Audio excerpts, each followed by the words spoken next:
Good evening, everyone. I'm Michael Signato with the Real Progressives.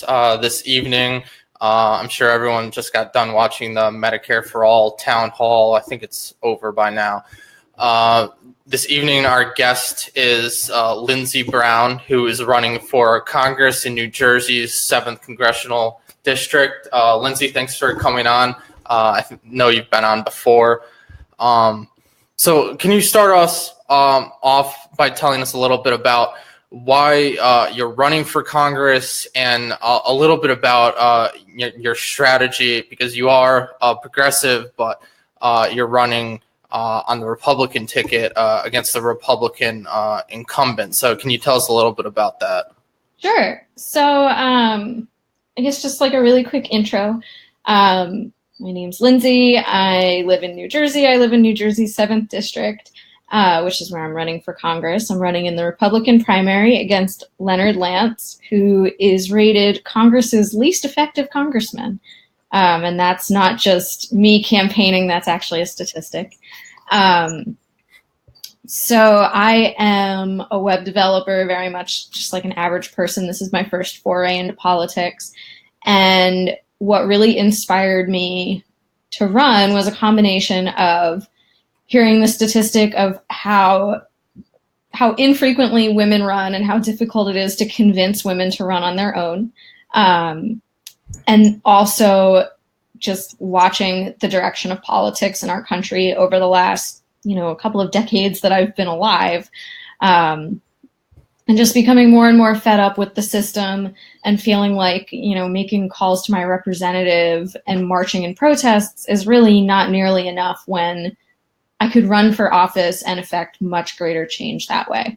And then, of course, as you mentioned, I'm a Republican, and as I mentioned too. So I'm running in the Republican primary partially as a strategy. There are a few reasons that I've decided to join the Republican Party. The first being that I live in a district that is gerrymandered to be Republican. New Jersey has a quote-unquote fair districting commission, but what that really means is that it's a bipartisan commission that draws an even number of red and blue districts in order to keep their incumbents in place. So it's still by no means truly fair, and it's definitely not independent. And it means that if you don't identify with the primary party in your district, then your vote doesn't really count. So upon seeing that, I realized that, and upon seeing just the numbers of the elections over the last few years, a Democrat hasn't taken the seat in this district since 1982.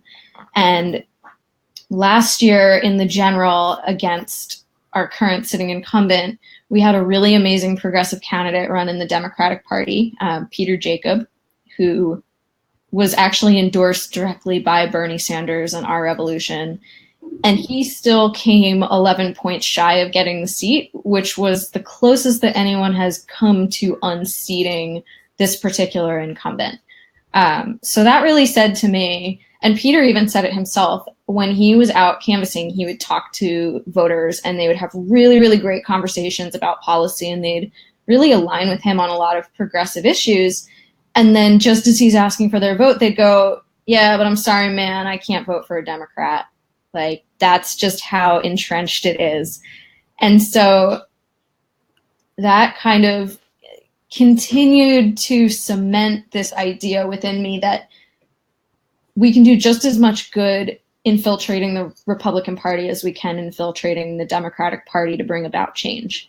And what really got me started on that in the first place was I actually switched my affiliation for the 2016 primary, because I know this is not going to be popular among progressives, but I felt that the country wasn't going to be completely upended if Hillary or Bernie was running it for 4 to 8 years. But I was really, really horrified at the field of contenders in the Republican primary, and I felt that my vote in that primary was going to be more impactful. So I switched my affiliation and then never switched it back. So I voted for a Democrat as a Republican in the 2016 general, And then I voted for a Green Party candidate in the 2017 gubernatorial this past year, as a Republican still. But I realized, I keep saying I realized, but more and more, as time has progressed, I have seen more and more evidence that this is really the right strategy. And, a lot of populist Trump voters are not just build the wall bigots. A lot of them want single payer health care, and they want, reform to help with economic inequality. They want jobs. They didn't like TPP. Like, they align with a lot of Bernie strategies. And a lot of people say, like, Bernie would have won if he had won the primary and gone up against Trump. And unfortunately, that wasn't, the cards that we were dealt. So obviously Bernie didn't win. But I'd like to think that we can bring these Bernie ideals to the Republican Party, and it does seem to resonate with a lot of voters. And, what's been your experience campaigning and, speaking with voters in your district, and, what's been their response when you tell them, you have these progressive values, these progressive ideas, and you tell your story that you've really become disenfranchised, with the Democratic Party, and the current political climate? So, off the bat, I've been using the word progressive because I'm here on the Real Progressives channel, but I don't like to use the word progressive when I'm campaigning just because it's such a loaded word for people who identify as Republicans. I prefer to identify to them as an independent Republican, because a lot of them self-identify as an independent Republican in that they don't necessarily align 100% with the ideologies of, the Trump, Ryan, McConnell triad that's the establishment right now. Some of them are pro-choice. Some of them want single-payer health care. The nice thing about kind of breaking the mold of what your political party should be is it makes people kind of rethink, like, what makes me a Republican? There's no one particular thing or issue that every single Republican or every single Democrat has in common. It's a social construct, but it's a constellation of different little points that, you talk to someone and you feel like you can relate to them. And that's the whole point of grassroots campaigning in a nutshell. The more overall campaign strategy, the more doors that are knocked, the person who knocks the most doors wins. So my experience knocking doors, especially in a district where we have a very well-moneyed incumbent who lives on the geographical other side of a very large district, is typically like, well, you're the first politician who's come to my door who's running at the congressional level. Like, it's really nice to meet you. I've never met a congressperson before.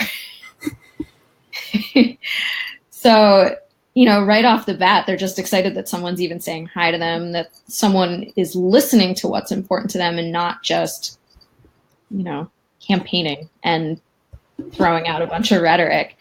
But ultimately, when they say, like, I really want more jobs in the area, and I ask how they feel about something like TPP, and they start saying, I don't really like it, blah, blah, blah. And I'll go, yeah, I don't really think it's, I didn't think it was a great policy either. And, I think we need to be focusing more on fair trade policies instead of free trade policies and things like that. They're like, yeah, that sounds really good. So, overall, it's been pretty well received. And even the really hardline conservatives are generally excited by the idea of bringing fresh blood into the party. The thing that I've noted about the Republican Party in particular is, aside from the establishment itself, in the conservative movement, strangely, there's a lot more open-mindedness and acceptance of different ideologies. It leads to some ugliness, but they're not as policing of what boxes you have to check in terms of your policy priorities. So, What has been your experience? Have you, how much have you had to, deal with, Republican leaders within the party? What's been their reception? Obviously there's been, stories now. I did one of them how the DCC is really suppressing progressive candidates and backing the more moderate establishment ones. Have they been receptive at all to promoting democracy and giving you the resources and help you need and letting you know what you need to know, for running in the primary, or has that independent Republican label really made you, an outsider outcast where you're working, you're doing everything on your own and not really acknowledging that the party as itself? Yeah, so more the latter, where I am very much an independent operator, it seems. I've met the New Jersey GOP chairman. I've met a couple of like the Republican Assembly people who hold some sway in the party. And for the most part, they're like, oh, I've known, like referring to the incumbent, I've known this guy forever. Like I've worked with him since the 80s when he was in the assembly with me. Like, I can't support you. And I'm like, that's fine. Like, you don't have to endorse me, but I'd still like to be able to like go get coffee and pick your brain just about the party. And generally they're like, okay, like a little kind of iffy about it. I haven't been given any kind of party resources or anything like that. But I will say that in New Jersey, at least, because of how entrenched the Democratic machine is, the Republican machine just doesn't have enough power to become quite that entrenched and corrupt. And as a result, they're a little bit more fair about their primarying process. And can you talk to us a little bit more about the Democratic machine in New Jersey? Because I know the Norcrosses are, really have a stranglehold on Democrats in New Jersey, but they're not very well known outside of the state. So can you tell us a little bit about that, and if you've had any personal experiences or knowledge of their influence within your district, or just in New Jersey in general? Yeah, so the whole Norcross enterprise is really like the southern half of New Jersey more so than where I am. I'm in like central North Jersey, which Jersey people will say there's no such thing as central Jersey because it's just this nebulous concept of like the distance between the northernmost Wawa and the southernmost Quick Check. But overall, they do have a very strong influence on outcomes within the Democratic Party. But up here, it's more about the individual county party chairs. So I don't know that there's really been much Norcross influence in my district in particular, but there's currently some bickering and infighting going on among a couple of high-ups in the county party organization in the county that I live in Union County. So the Democratic primary process in New Jersey is really screwed up in that the party chairs basically anoint a candidate before the primary and give them what's called the line, which is basically they give them column A along with all of the other various down ballot races. So typically, most voters will just go in and select column A if they don't know who they're, looking for to vote for. So by being given column A and being anointed by the party bosses for each county, you're ensuring a win in the primary.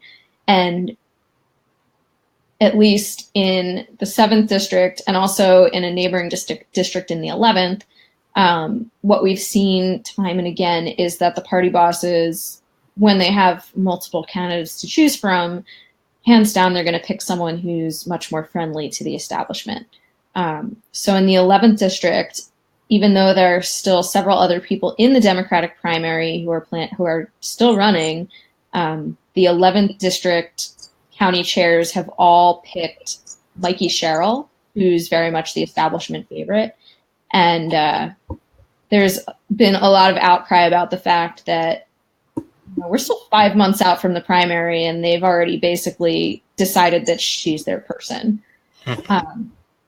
It's been a little bit different here because we have 7 people in our Democratic primary, and no one seems to be a front runner, and no one seems ready to drop out quite yet. And so the current back and forth, even though Peter Jacob is running again, the real back and forth between the party chairs is between a couple of establishment favorites, one who was a man who was in Obama's State Department, whose fundraising efforts have just been okay, but they really like his resume, basically, and a businesswoman who's been on the board of a few impressive companies. She's done pretty well with her fundraising, and like she knows how to work a crowd. Like I'd say she's genuinely a good candidate, and I would be really interested in the outcome of a general election going up against her. But it's really interesting to me that they're not even considering the guy who ran last year and came the closest anyone has come to beating this incumbent, because he's not, a typical establishment guy. He's not raking in millions of dollars, and he's more progressive. That's kind of, how the cookie crumbles, even in a blue state like New Jersey. And have you given any thought into, what your strategy might be after the Republican primary? If you don't, pull off the upset and defeat the incumbent in the primary, would you run as an independent? No. So first of all, it's a simple logistical issue of you need a number more ballot signatures, and that ballot signatures petition is due the same day as the primary. So it would be presumptive for me to file that before the results of the primary come back, but legally they set it up that way intentionally to make it so people aren't likely to then jump back on the ballot as an independent. So just from a practicality standpoint, no, it's not worth it. But then also, depending on who the Democratic candidate is, there's a possibility that I would be interested in throwing my support behind that person, and I wouldn't want to split the ballot, between me, the incumbent, a Green Party candidate who's already announced, and a Democrat, because all of that would be splitting votes away in one column to throw more at the incumbent, who really needs to retire already. And the incumbent Leonard Lance, he's got has almost twice as much in fundraising than any other Democrat. That's partly because there's a lot of candidates running, but how do you, when you're running as a candidate, how have you tried to run against a candidate who's well funded like that, and with where money really isn't an issue to them? Well, so in our democracy right now, politicians keep trying to believe that all the money in the world is going to buy their constituents' votes. And to some extent, that has been true. And I'd really like to disprove that. And I genuinely believe that with enough sweat equity and enough actual face time with voters, I can overcome TV and radio ad buys, because really that's what money gets you. Is it gets you, an expensive staff and a lot of paid media, but earned media and actual face-to-face time with voters is significantly more valuable, and there's a reason that money can't buy it. So I'm trying to focus on, not just the free things that I can do, but the much more impactful things that I can do that money just simply can't buy. So that's one part of it. And then, I'm trying to be really frugal with where I do spend money. So like Facebook ads and boosting posts has a pretty decent reach considering how inexpensive it can be. And no, there's just a lot to be said for the power of grassroots organizing where you're not spending a lot of money. And establishment candidates don't think that way. So I think that's an advantage because I'm actually in touch with voters because I'm literally in touch with them and actually seeing them and talking to them. Unlike the guy who's, going to Boy Scout events now and again and holds a town hall meeting once every 6 months. And have you been in talks? Is it going to be a debate with the incumbent? Are you pushing for one? Are you pushing for town halls? How are you getting, other than knocking on doors? How are you trying to get your face and your voice out there so people have access to it? Yeah, so I would love to debate him, but his campaign isn't taking me seriously and hasn't reached out to me about any of that. And I've been too busy talking to voters to actually have time to reach out to his campaign to suggest and insist on it. But I would like to at least have one debate, if not a couple, before the end of the primary. And besides just door knocking and canvassing, I am organizing with a couple of other very like-minded independent Republicans, and we're going to be doing like a town hall tavern tours across my district, the 11th district, and then we have a Senate candidate who's about to announce, so she would be going across the whole state, but with special focus in the districts that me and the other congressional candidate are running in, because obviously we're there to go with her. And before we go, is there anything else you'd like people to know about your campaign or some of the issues that you're running on? So my biggies are obviously, single payer healthcare, improving infrastructure. Sorry, I have a kitten in the room with me and he's being completely bizarre.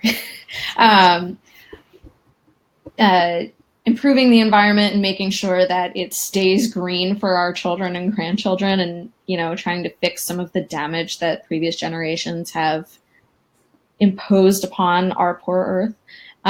But the biggie for me is really reforming education from the ground up. And I don't just mean K through 12. I mean starting with a universal pre-K system that starts at 3, all the way up through continuing education for adults and job retraining. I think we need a huge overhaul in our trade school system.